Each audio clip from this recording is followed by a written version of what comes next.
I look up, you shooting the bow, you shooting our birds. I'm like, yo, they say something else. I said, man, y'all think more of the birds than me? They was like, we should. You know what I mean? You're going to kill animals and try to knock off our birds. So these are the things that was an everyday occurrence as I was going through that knowledge, understanding, degree. And I was looking at all this happening, and I was like, where do I fit? I mean, where and how do this really, I'm supposed to, what part of this is for me and how do I deal with it?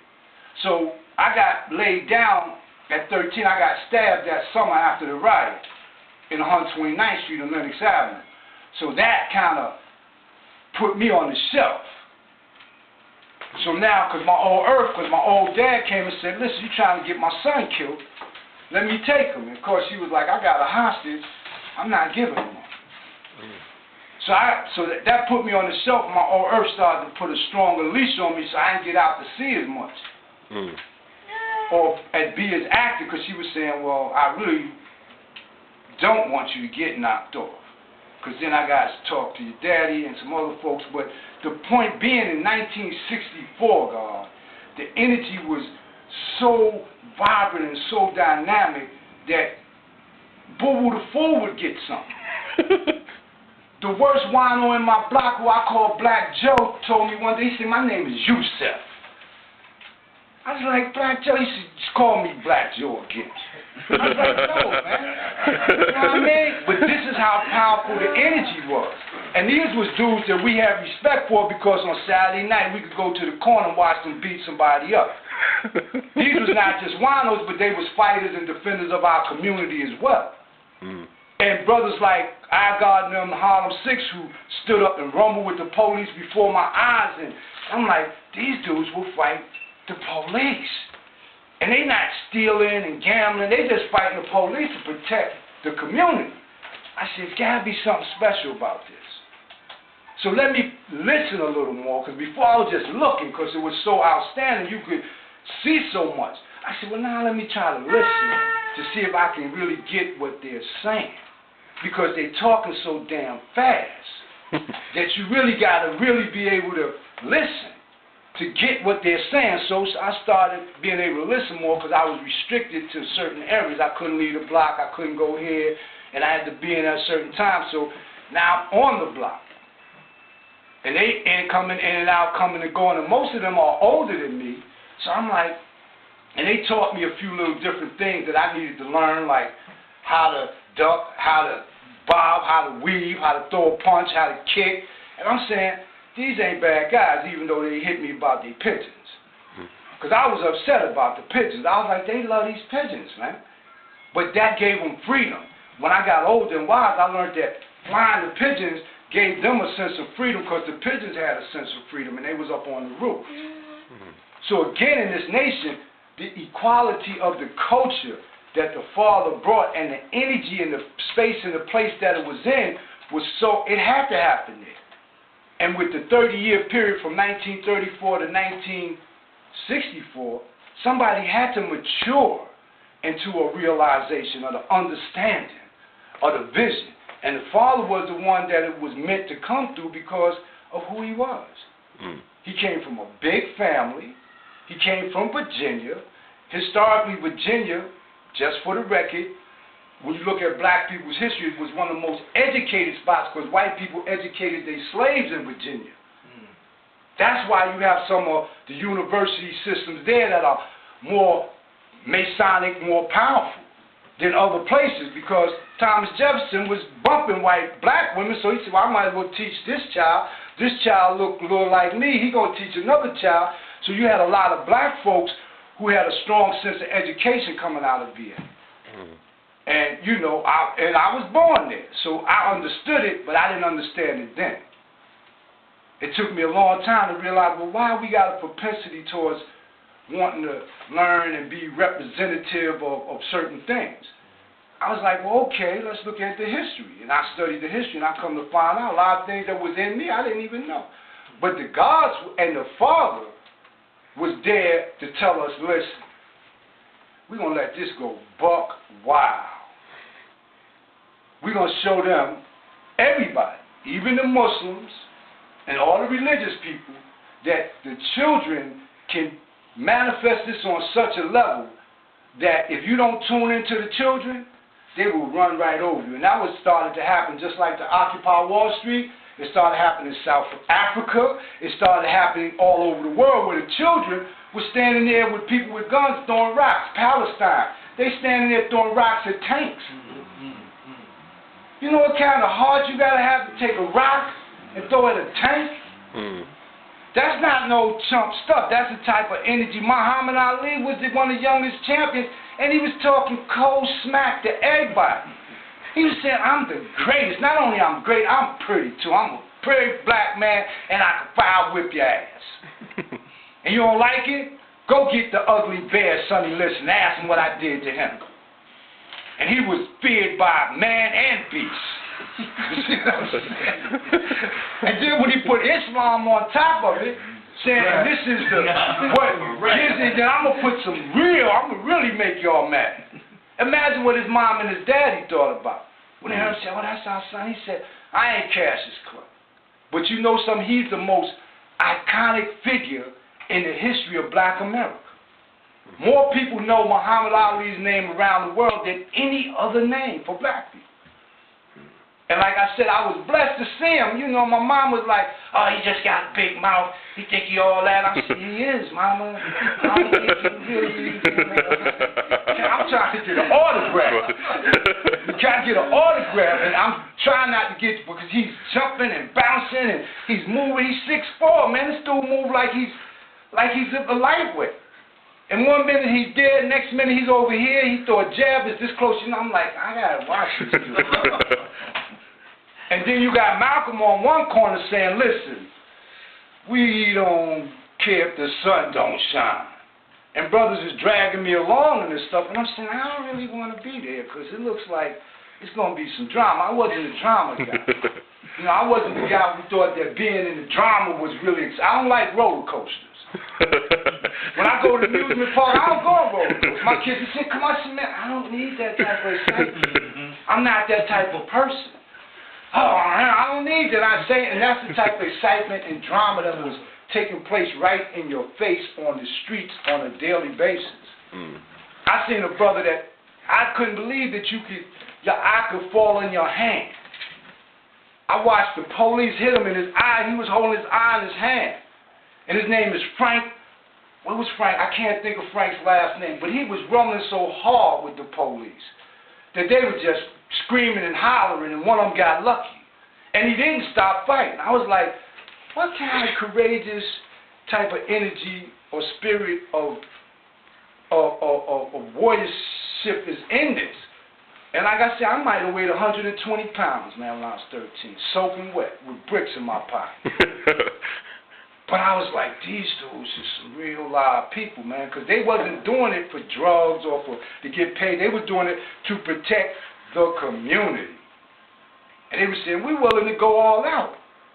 And then the finale for me was 1968, when the father said, stop the riot, because I was robbing every Jewish store I could find. I had suits, I had jewelry, watches.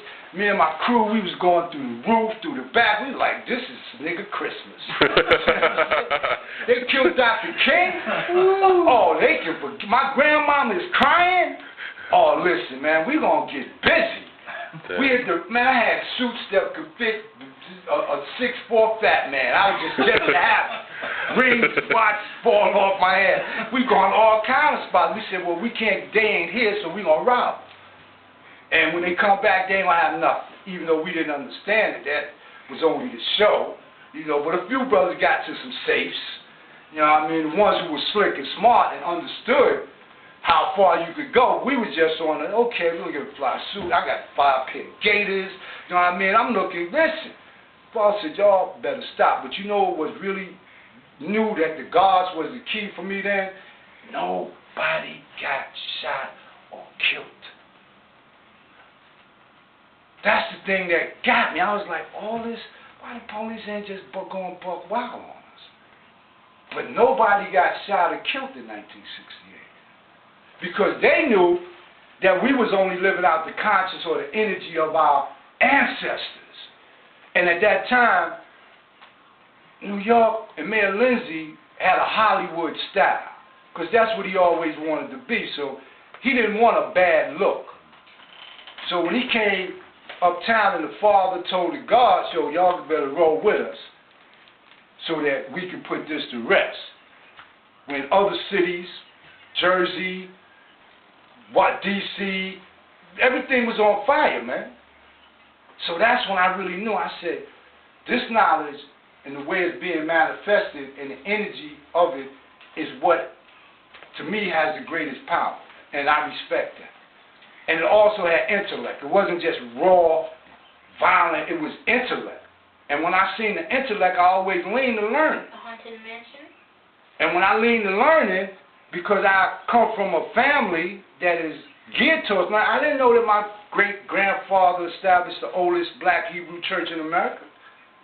I didn't know that one of my great-uncles was at the meeting and conference with Martin Luther King and all of them to build Hampton University. I didn't have a clue about that information. But it was in me, so it was easy for me to say, yeah. So I learned my lessons real fast. Then I said, like I told you, Saladin, I said, now you don't want me to teach people? It was like, that's part of the responsibility. I said, I just thought I had to know this. It was like, nah, partner. I was like, but teaching people is problems, man, because people got problems. Look, Joe is drunk. So-and-so is fighting with his girl. I got to go to them and tell them to be civilized. Man, listen, now I got to be ready to fight them. And I was always trying to avoid confrontations and conflict in my life. That was my thing, you know. I could fight, would fight, but if I had a choice, I wouldn't. But if no choice, I'm going to go hard. So one thing that I got from the brothers in my block, and me and Agar did this one day, and I was blessed to be able to do this with them about 2 years ago. We counted the number of people in my block that had knowledge of themselves, that we could remember. And most of us, we knew their honorable names. Like I knew Agar as Willie. And then, you know, the transition and what brought him to be who he was. And we counted almost 40 people in one block. Dang. And it was 4 or 5 sisters as well. I was like, wow, I didn't know. He was telling me, so I said, I didn't know she was an herb. He said, yeah, God, she knew her lessons. Her brother had knowledge. And we would start go through the families. And I was like, this was a power. I didn't even have a clue what I was really in the eye of. Because the storm around us was even worse than where we was at. And like I say, Malik, everybody who I could run off and think about, like either they was Muslims, part of the Nation of Islam, or I'm going to say it right, black Muslims, or they was down with the nation, or they was Black Panthers, or they was Black BLA, or they was something black that was against the establishment.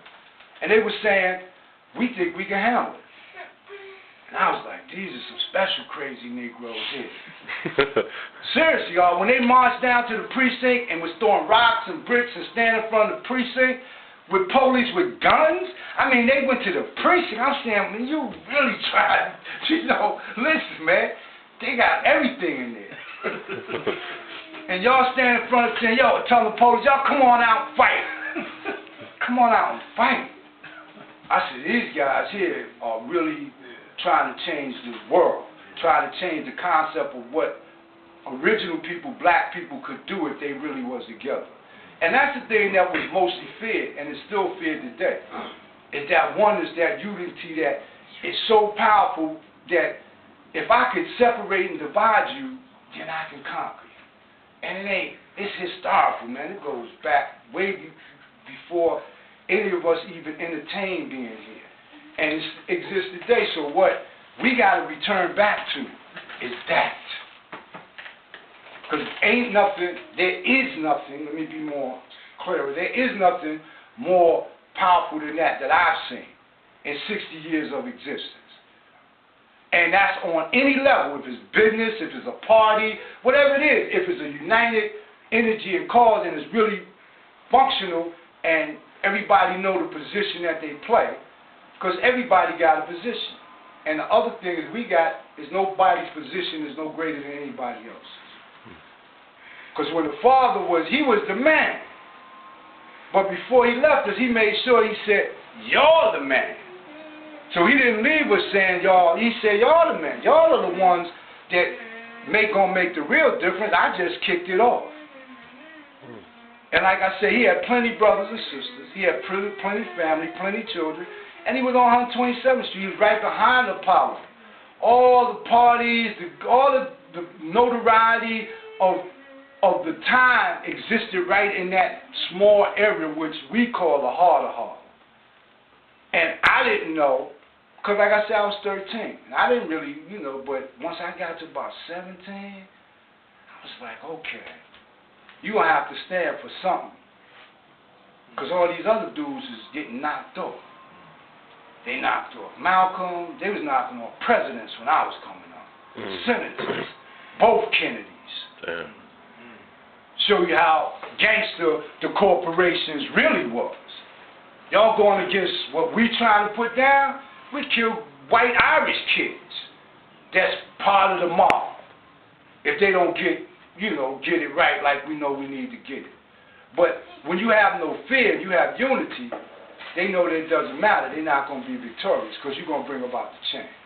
And you got to calm the cause. And I watched it change, and I watched it real carefully. And it was in my formative years, and I was well informed. Now, whatever I chose to ignore was of my own doing. It had nothing to do with the fact that I wasn't permitted access to the cause of what black folks have struggled for. And when we look at history and we look at dates and times, we're going to see a line that showed that progression was meant to be. And then we're going to look at a line that started to show it decline.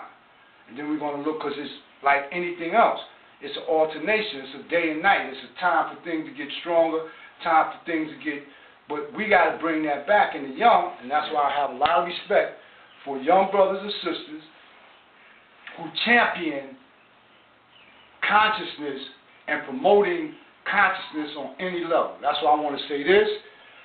Your book, the one about you don't have to get a lawyer to change your name, I figured that out about maybe 15 years ago from the aspect of, listen, if my name is in the newspaper and I say I'm Lord Just of Law, and I make that announcement, which is a public announcement, and then it's published, then I can go back to that public announcement, which is a legal document, and say, I legally announce, just like they do with weddings, or when somebody's dead, they make an announcement. So-and-so died, and we're going to have his funeral on such a... That's a legal announcement. And I said, well, when people come to me and try to deny, I said, well, this is legal. This is a legal announcement. You can use this. That's why if there's an accident, you take a newspaper, and you buy the day's paper, and they got the date on it, and you show that, okay, this accident happened, that's legal. So that's when I first started to process that information, Saladin, to say that you can stand on that without paying somebody. And those who know the law are going to respect it, and they're going to say, we're not going against that because we do it all the time. So if we go against you, then we got to say what we did was illegal. And they're not going to do that. But again, like I said, I respect those type of initiatives that open up the minds of the young. And Supreme's right, which I find sometimes extremely hilarious. I've had moments of cold hilarity reading some of the lines that he has expressed. I said, this is really funny, y'all. But the truth, if you can laugh while learning the truth, is going to reinforce itself in you. So if someone presents it to you in a way that it has some humor in it, because I didn't get too much humor. You know, the guys wasn't telling no jokes, man. It was like, man, ain't shit funny. I got a picture, man, of me and the guard from like 1963. Man, we both look like we getting ready to go do something bad to somebody. I was like, wow, my face look like that. Then I started going back. I said, let me see if I got any pictures of smiling. And I don't have a picture of myself smiling. I was like, damn, this shit was serious. I didn't start smiling until I got in my 40s. I live longer than the father, so that's something to be happy about. You know what I mean? Yeah, man. I mean, I look at my pictures. I said, yo, man, look like I was on death row, man. I look like Mumia, man. But I understood the severity and taking it on at an early age, an early stage of your development, creates a certain kind of core in your being where, you know, white people was like, when you went to see them, they were like, we know what it is. You come to rob us. Nobody's going to look at us like that without robbing us, man. You must want the money. Don't even pull the gun out. You can do it. Yeah, listen, man, because if you pull out, you might shoot somebody. And that was my mentality, God, and that's a life that I lived. And, you know, the gods told me that wasn't a good way to live. But I was like, well, listen, man, I got money. I'm going to buy some stuff for the school. I'm going to buy some stuff for my mama. They was like, yo, man, that ain't how you do it. I said, well, I see how y'all do it, and I don't particularly care for some of y'all style of doing it either. And that took me into a whole nother stage because I took up a stand that was economical. It was based on economics. It really was just based on being poor, not having shit. Saying, well, I ain't waiting to go finish college and get this. Listen, man, I've been deprived so long that I'm going to step to some people, and they got a lot of this stuff, man. I'm going to make sure I get some of it right now. And you know what else? I learned that they ain't that smart. Because I really, you know, they get the big FBI, all that. These people is really not, and they like, this ain't even our money. We holding this for big corporate people that we never even see. And once I learned that, and then I ran into a couple of BLA brothers that were saying, listen, you can get in and out of the spot, man, in 60 seconds. I said, that ain't long, man. You got to really be swift and do it. I was like, so, but the thing that really was a blessing for me after enduring that was taking the knowledge and regrouping my intellect and follow the path that Allah told us about. Go to school, get a trade. But I was like, go to school, get a trade, get a good education, bring it back to the nation. But I was like, and rob some banks. You know what I'm saying? They was like, nah, he didn't say that shit, But the truth is that when you come up in a poor, deprived state of existence, and you stand on cheese lines, waiting for a block of government cheese and some powdered milk, you get kind of, you know, upset about not having things. And again, like I say, to see the way that y'all are building in the science of addressing the economic issues that are so similar and even worse today. I read an article that said these is the worst time for black children since slavery. So I had to read it again. I said, they can't be that. Then I read it again and I understood what they were saying. It's the worst time for opportunities. So when y'all bring these opportunities about the ability to be an entrepreneur, the ability to do something for yourself, like King, with the ability to build a facility or create a facility where you can generate energy through young people, the Peace Center, and stuff like that, all I say is y'all got to stay plugged into each other and stay in tune with each other. And don't think 1 minute that you got any level of consciousness or struggle that hasn't existed. And that's one of the things that we get caught up in. Well, it's only, nah. It was brothers like Nat Turner and Denmark VC and, you know, that was going just as hard under more perilous conditions. So we just incorporate those levels of consciousness when we say, fundamentally, we don't want to be a part of what is our own self-destruction. And we can see the people clearly who perpetrate, advocate, and keep pushing our own self-destruction. And we don't have a problem with that. But the most important thing for the young guard, for real, is that they get that sense of brotherhood. And I'm going to promote something because it's two things I've done consistently for the last 15 years. One is a not-for-profit corporation called Association for Afrocentric Development. It's simple, it's easy, I don't even need to go into details. But I'll repeat the name because it's a long name and people are lazy. It's the Association for Afrocentric Development. And me and two other guards got together and we, did that and we pushed it. We've been hitting and missing, but it's all a process. The other thing is the Sadie Peterson Delaney African Roots Library. Like yourself, I'm an avid reader, love to read, always did. So one thing about literary presentation and writing is that a person can't argue with you when you give them your book. They can sit there and say, this damn Supreme, he said this, but you ain't did it. You know what I'm saying? So you don't get the confidence, I don't think this shit is right. You see what I'm saying? Yeah. You don't get that beef. Once you put it out for people to take in, you now have created a whole nother energy of yourself in many different places that you don't have to be in. You see what I'm saying? And they can disagree with you, but they can't say nothing to you about it. Not they got your phone number. Or they text you or something like that. But they read it. And one thing I say about literacy, about reading I learned, and this is something I wanted to get at Supreme about, is there's a science called bibliotherapy.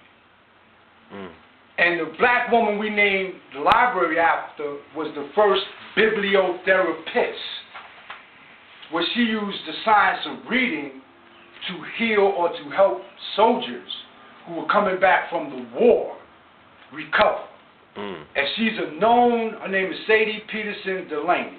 She's one of the first known bibliotherapists. That's the first time I seen that word. I said, I like words. I was like, this is a clever word here. Biblio, I'm saying, I hope they ain't talking about the Bible. You know what I mean? I hope she's not reading the Bible. Because, Bible. So I said, no, let me investigate. After I investigated, she used reading or literature to help people heal and recover from the trauma of the war. So I said, that's gangster. I got to respect that. So we named the library after her, and that library program has been in effect now for 9 years. And I was one of the first brothers, along with a couple other brothers and sisters, that pushed that agenda for a library. The other thing we said is, if you put a book ahead of you, people can't argue with you. In other words, because black people was murdered for reading, for knowing how to read. So even the worst Negro, who's the Sambo, Uncle Ruckus, Uncle Tom, when you give them a piece of literature, or her a piece of literature, which is going to empower or at least give you the process of learning and developing, they can't argue with that. But if you start speaking and saying something, they're getting a beat. But the same thing you're saying in that book, if you give it to them in the book, they will accept it quicker. So I said, this is a good way to push literature. And with the young, we know that literature is a foreign thing, or it's getting farther away from them, even though they get it on the screen. But it's a different process when you actually pick up a book. It's a whole nother psychological, thing about it. And I used to do this with the kids in my library program, especially the teenagers. I said, if I catch you in the library without a book, you got to do 20 push-ups. At least you can carry the book. And I figure if you carry the book long enough, you're going to look inside. So you walk around, so whatever you do when you was in the library, you had to have a book in your hand. So I said, well, either you're going to get physically strong or you're going to get mentally strong. They was like, just crazy. I said, nah, this is the rules. If you want to get this little check we're going to give you, while you're working in the library, you have to have a book in your hand at all times. And I learned that they will get a book, but they'll get the literature that they like. And eventually, they might start reading. And some few of them did that, but they would say, we'd rather read than do the push-ups, those who were late. Some said, we'd rather do the push-ups. I was like, y'all gangster, y'all need to be in the box. Y'all need to read about boxing or something. But those are the two passions I have been able to really, exercise and push for the longest period of time. And those are the things I think have some of the most substantive qualities and characteristics that's why I say I appreciate the fact that you know, y'all have made that issue, you know, made that a platform, a movement, because literature is a movement. That's how you got all the poetry and all the different literary times in history. When things changed, it was through the people that was writing, it was through the people that was painting, it was through the people that was making the music that changed the energy. Hitler did it. To speak about somebody who they don't like, Hitler did it like that. Yeah. And he did it hard. I was looking at some of the pictures that he had, some of the music. Man, that was some power. And he did it with the children. He did it with the children. Once he got them locked into the march, the music, they was on. They just went through Europe wreaking havoc, scared to save the square out of Russia, which is 10 times bigger. And I looked at Germany. I said, Germany was a little tiny spot. So he did this with literature, with sound, with art. And that's the same thing they do to us to destroy us, so that's what we need to do to recover. And that's, you know, where I'm at today with the culture of God that I've been blessed to share from watching and observing, you know, my nation for 47 years. And I had to get that up today. And the other thing I got to say is anytime y'all in town, anytime there's something happening for us, we got to stay in tune with each other. We got to use each other's talents and abilities. We used to roll on the street when we went out the neighborhood. We have 2 brothers who can run half fast and 5 of us that could fight. It's real. So if we was getting a bad decision, somebody could get some help. You know what I'm saying? We took the fastest and the hardest fight. Because everybody ain't going to do the same thing, man. Everybody ain't going to have the same ability. So we roll in 7s or whatever, and brothers was like, yo, man, if you get funky, get back to the block, man, and get us some help. You know, and we all need help, for real. You know, that's what I'm glad y'all came through, man.